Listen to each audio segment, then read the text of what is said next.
Good afternoon and welcome to the Grand Boulevard Coalition. Again, I'm your host, William Penn, the president of Grand Boulevard Coalition. And as you know, our motto is we're a drug-free community and most youth don't use. But we're having a wonderful show for you today. We got a great guest. I want to thank Pat from last week from Haymarket for coming out and talking about the Illinois Youth Survey and giving us some insight and help for our youth.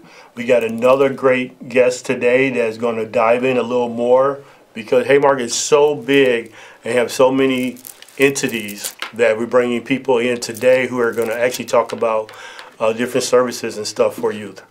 But before we do that, we always go and do our quick commercial. Let me go to the overhead. And here we are. Again, we are Grand Boulevard Coalition.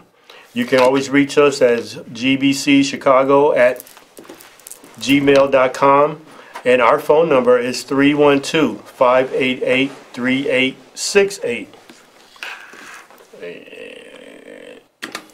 There we go. She's here. Lauren. Hello. Did I say it right? Yes. Lauren Bozarth, coming from Haymarket Center.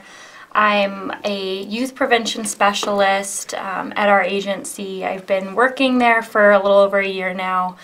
And it's so awesome to team up with you and Grand Boulevard Coalition. We really have the same overarching goals, just helping our community, and part of that is the work that we're doing with our youth right now. That sounds good. So one of the good things that I wanted to have you was you could bring in that newfangled stuff that the kids and people are talking about and new ways of doing things. Because you know, like myself, I'm a little older than you by a couple of years, but I keep doing things the same way for 20, 30 years. But all of a sudden, there's a new way of doing what I've always been doing. So that's why I wanted you to come and be on the air and say, here's some of the new stuff and here's some of the old stuff and how you messed with you and Pat, because you guys work great together. And Pat gave us a wonderful insight into the Illinois Youth Survey, and I know you work with her on that team a little bit. That's one of your parts. So how about we get your angle on that? Because you're not from here, right? You're from... I'm not. I'm from Denver. Been in Chicago only for a year, yeah. For a year? Yeah. So what you think? Colder here? It is colder, windier, yes. It's different, but we have the lake, so I love it. There you go. So let's go there. So coming from Denver, Colorado, right? Mm-hmm. And now you're in Chicago. Yeah. You probably grew up in Denver, so the youth and using of drugs and alcohol and all that stuff was probably, was it different now that you've been here for a year and you see what's happening? How can you reflect on your past back home and say, oh my God, they're so much on top of things here, or my God, they're so behind, or what do you see and feel? You know, I think it's similar, but I think my experience when I was in Colorado, I was younger, I went to college out of state, so I don't think I was really aware. Okay. You know, I only saw what I was part of, and definitely there was drug use among youth. My group, I wasn't in that sort of environment, so it's been interesting now as an adult, kind of seeing what the drug use is like among youth. And I think the Illinois Youth Survey has provided a lot of insight, because not only am I in the communities and I'm in the schools, but it gives us just some insight, and we learn some things that the youth aren't going to tell us directly, right. And we're not going to learn in their classroom.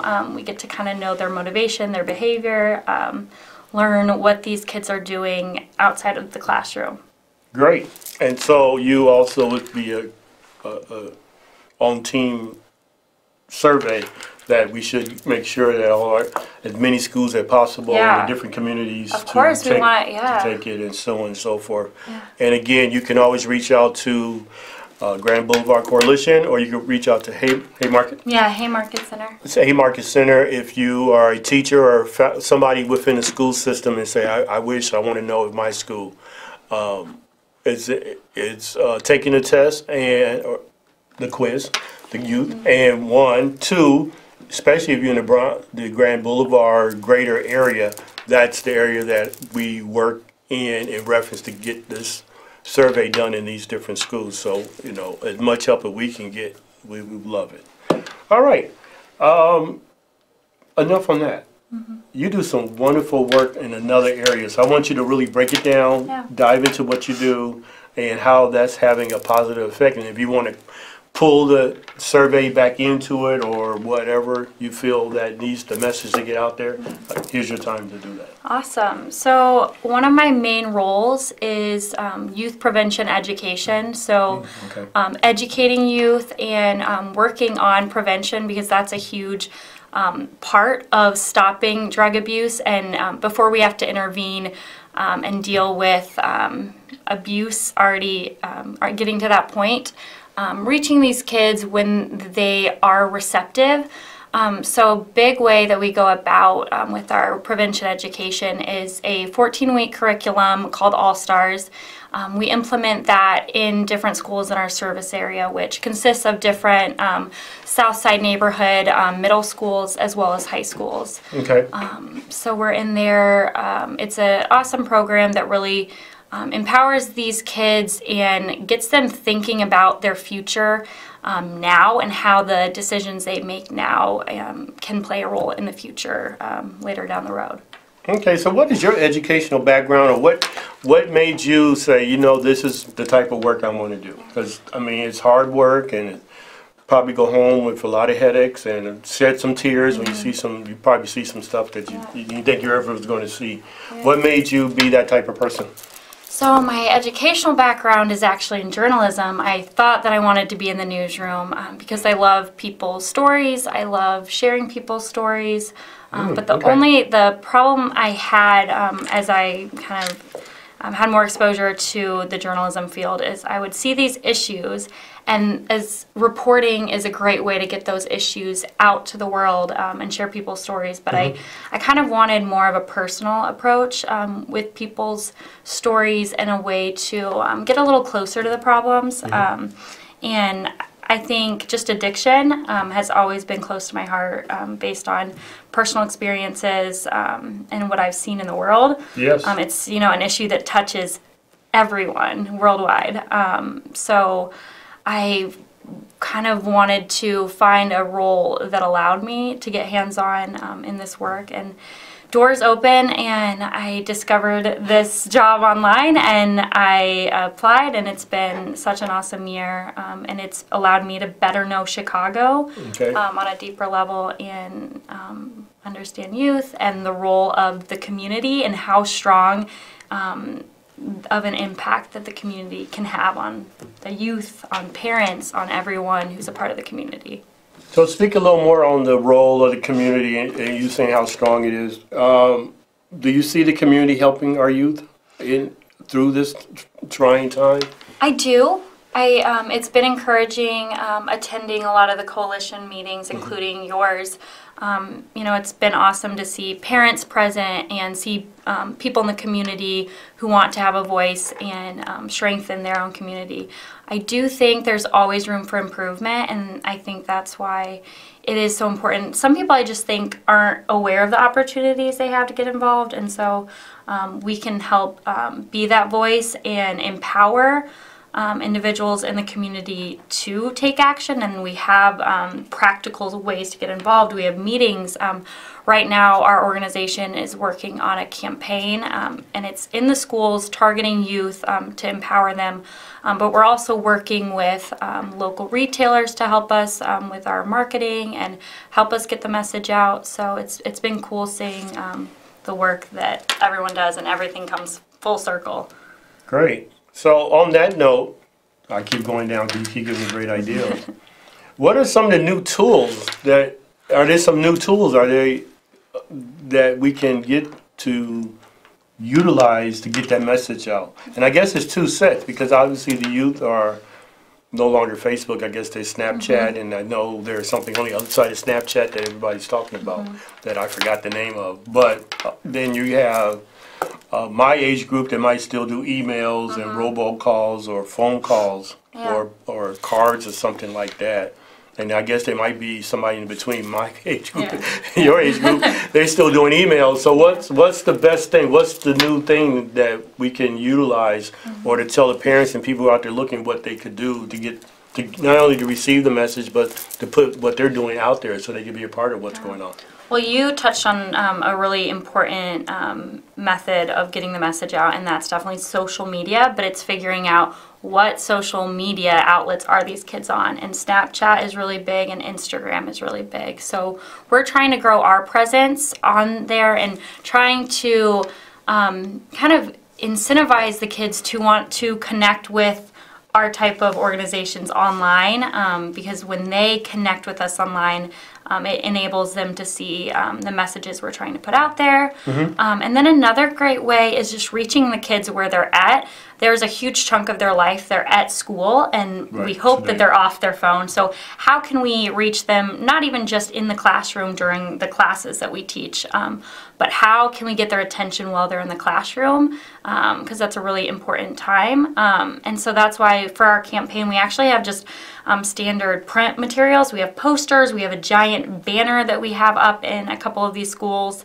That's a substance abuse prevention message that we're working on. So it's the first thing every morning when these kids walk into the doors, they see that message. So that's great. We hope that will have, you know, some type of impact on them.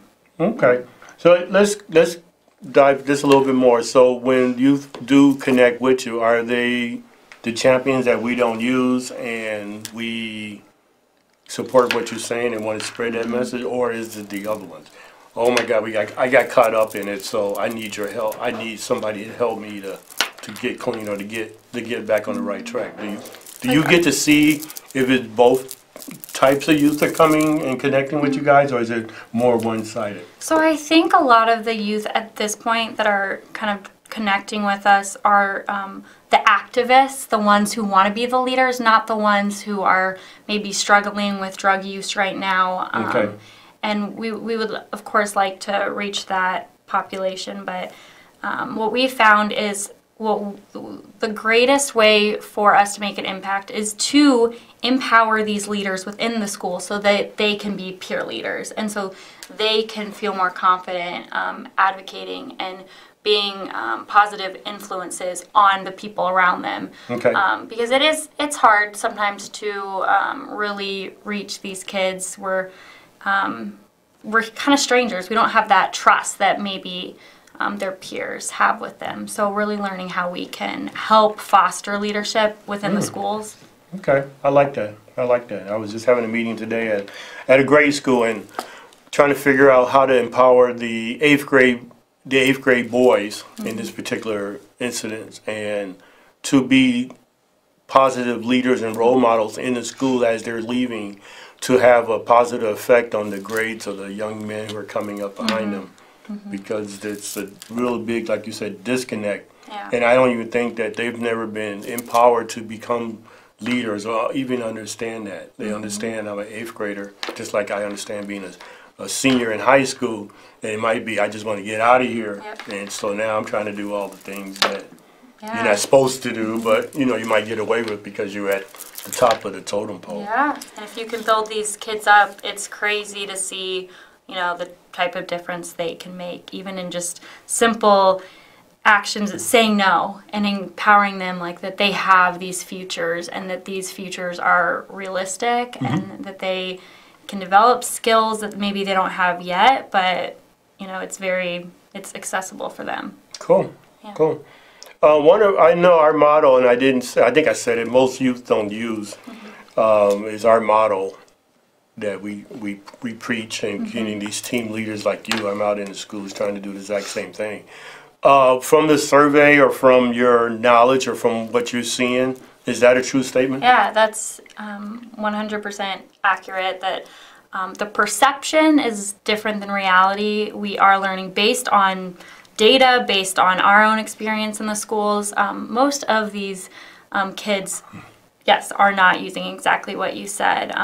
But unfortunately, the perception among these kids is, oh, everyone's doing it. And it's that incorrect perception that oftentimes leads kids to use because they have that mindset. So going back to that campaign we're working on right now, the main goal of this campaign is not to change behavior, but to change perception.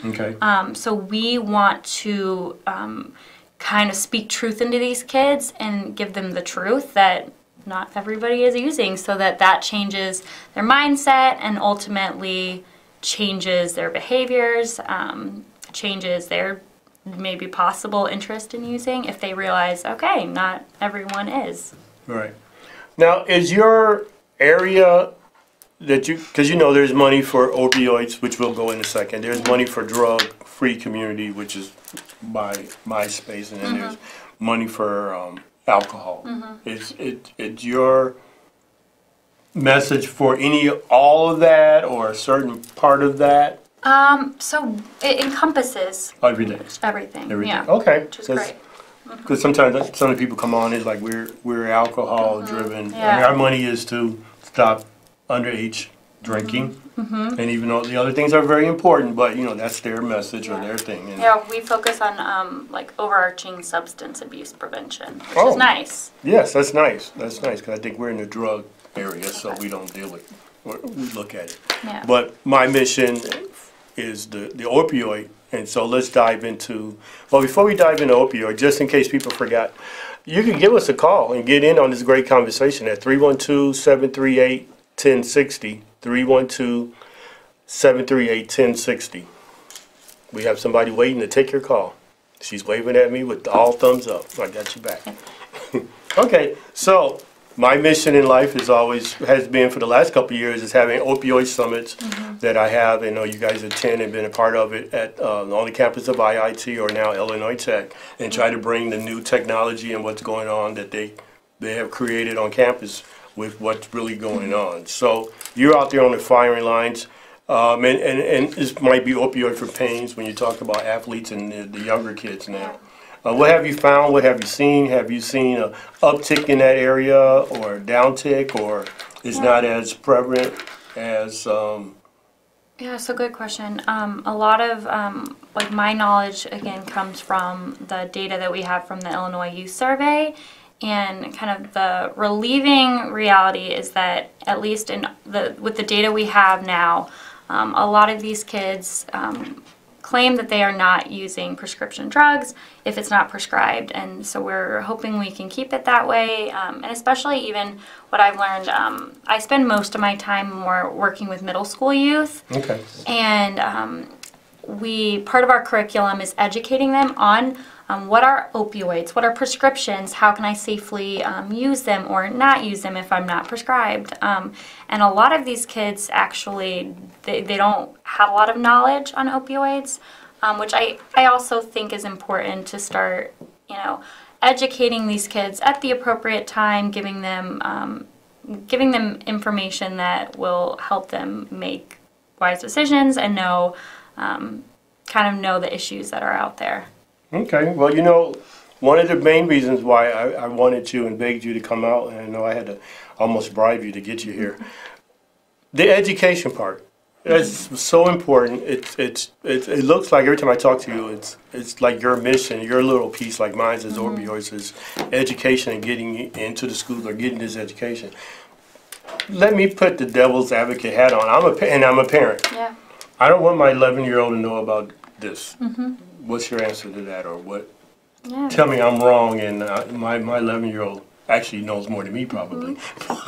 So that's a really good point you make, and that's kind of a setback that we've even experienced when it comes to administering the Illinois Youth Survey. We've had some principals or parents kind of hesitate to take it because of the language. Yes, we do reference drugs, but the reality is with our youth's access to internet, access to TV, they're not blind to this, and they're exposed to these issues at a much younger age than parents are aware of or would like to admit. Okay. So we just want to shine an accurate light on substances.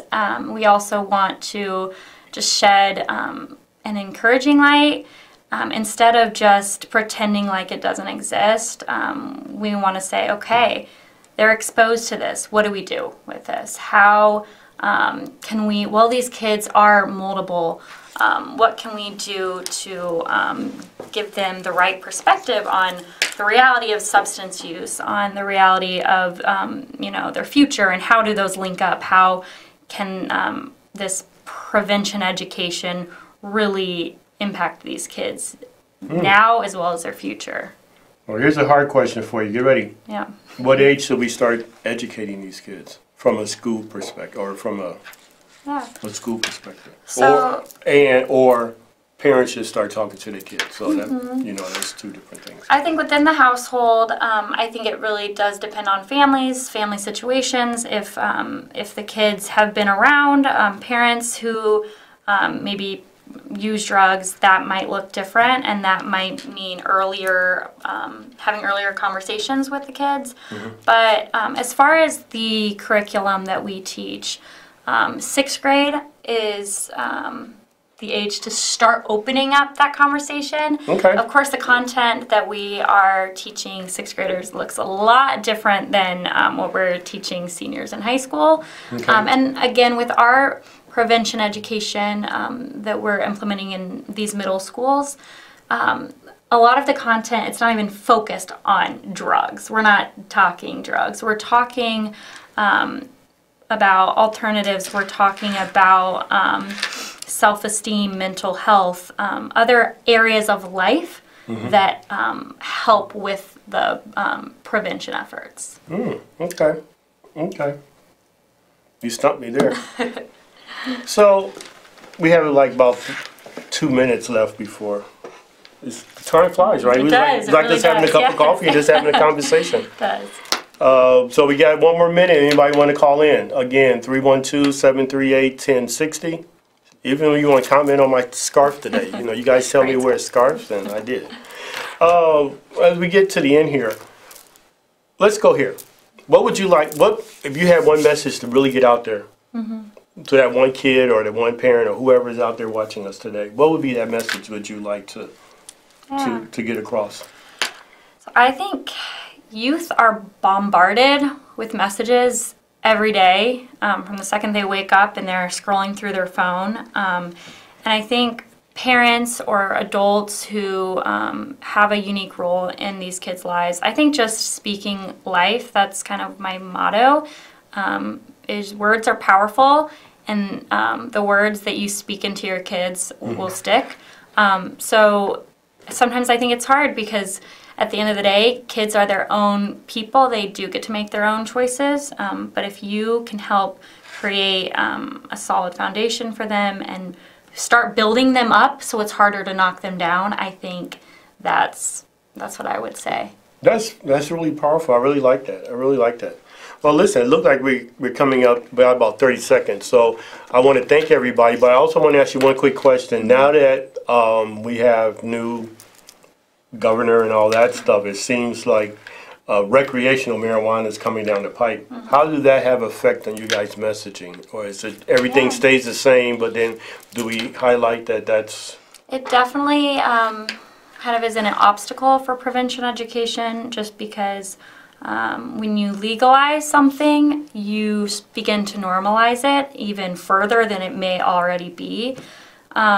So that's something that I definitely think, if that does become part of the Illinois culture and that's something that's legal, I think the way we approach prevention education will definitely change.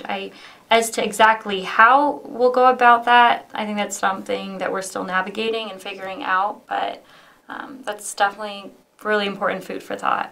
Thank you. Thank you. Well, I think we're right here at the end for another week. I really appreciate everybody coming out. And as you know, we got 4 great guests for the month of March. I think we go to the end of March with this cycle. And I got some really great guests coming up. If you have any questions or comments, please feel free to go to our email at gbcchicago@gmail.com. Our Facebook page, which is Grand Boulevard Coalition, and our Twitter, which is GB Coalition.